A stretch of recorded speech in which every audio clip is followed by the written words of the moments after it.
લોકમત ન્યૂઝમાં આપનું સ્વાગત છે।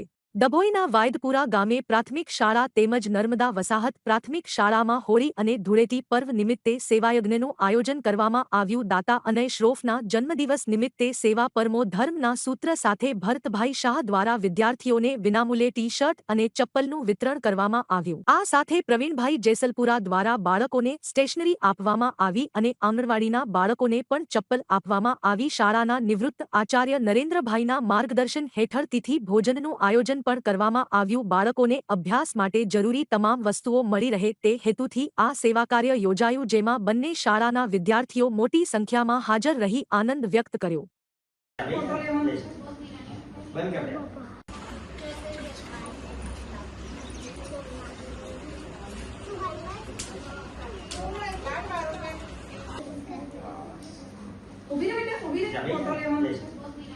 બંધ કર